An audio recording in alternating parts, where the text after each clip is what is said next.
CM ಪ್ರಾಸಿಕ್ಯೂಷನ್ಗೆ ಅನುಮತಿಯನ್ನು ಪ್ರಶ್ನಿಸಿ ಮೇಲ್ಮನವಿ ಸಲ್ಲಿಸಿದ್ದಾರೆ. ಸಿದ್ದರಾಮಯ್ಯ ಸಲ್ಲಿಸಿರುವ ಮೇಲ್ಮನವಿ ಇಂದು ವಿಚಾರಣೆ ಕೂಡ ನಡೀತಾ ಇರುವಂಥದ್ದು. ಸಿಎಂ ಪ್ರಾಸಿಕ್ಯೂಷನ್ಗೆ ಅನುಮತಿಯನ್ನು ಪ್ರಶ್ನಿಸಿ ಮೇಲ್ಮನವಿ ಹಾಕಿರುವಂಥದ್ದು. ಸಿದ್ದರಾಮಯ್ಯ ಸಲ್ಲಿಸಿರುವ ಮೇಲ್ಮನವಿಗೆ ಇಂದು ವಿಚಾರಣೆ ನಡೀತಾ ಇದೆ. ಹೈಕೋರ್ಟ್ ವಿಭಾಗೀಯ ಪೀಠದಲ್ಲಿ ಈ ಒಂದು ವಿಚಾರಣೆ ನಡೀತಾ ಇರುವಂಥದ್ದು. ಸರ್ಕಾರದ ಪರ ಎಜಿ ಶಶಿ ಕಿರಣ್ ಶೆಟ್ಟಿ ಅವರು ಮತ್ತೆ ಕಪಿಲ್ ಸಿಬಲ್ ವಾದವನ್ನ ಮಾಡ್ತಾ ಇದ್ದಾರೆ. ಇನ್ನು ಸಿಎಂ ಪರ ರವಿವರ್ಮ ಕುಮಾರ್ ಹಾಗೂ ಅಭಿಷೇಕ್ ಸಿಂಘ್ವಿ ವಾದವನ್ನ ಮಂಡಿಸ್ತಾ ಇರುವಂಥದ್ದು. ಇದರ ಜೊತೆಗೆ ಭೂಮಾಲೀಕ ದೇವರಾಜ್ ಪರ ದುಷ್ಯಂತ್ ದವೆ ವಾದವನ್ನ ಮಂಡಿಸ್ತಾ ಇದ್ದಾರೆ. ಇನ್ನು ಸ್ನೇಹಮಯ ಕೃಷ್ಣ ಪರ ಕೆಜಿ ರಾಘವನ್ ವಾದವನ್ನ ಮಂಡಿಸ್ತಾ ಇರುವಂಥದ್ದು.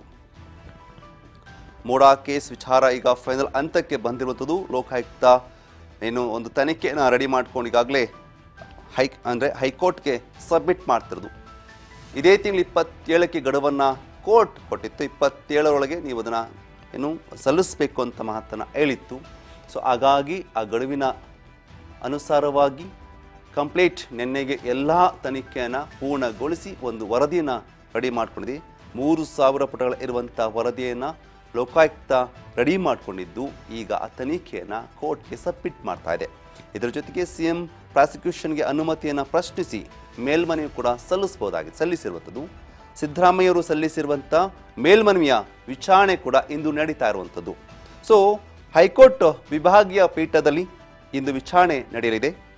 ಸರ್ಕಾರದ ಪರ ಎಜಿ ಶಶಿ ಕಿರಣ್ ಶೆಟ್ಟಿಯವರು ವಾದವನ್ನು ಮಂಡಿಸಲಿದ್ದಾರೆ. ಜೊತೆಗೆ ಅವರಿಗೆ ಕಪಿಲ್ ಸಿಬಲ್ ಕೂಡ ಸಾಥ್ ಕೊಡ್ತಾ ಇರುವಂಥದ್ದು.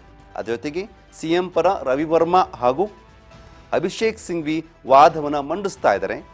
ಇನ್ನು ಭೂಮಾಲೀಕ ಯಾರಿದ್ದಾರೆ, ಭೂಮಾಲೀಕ ದೇವರಾಜ್ ಪರ ದುಷ್ಯಂತ್ ದವೆ ವಾದವನ್ನು ಮಂಡಿಸ್ತಾ ಇದ್ದಾರೆ.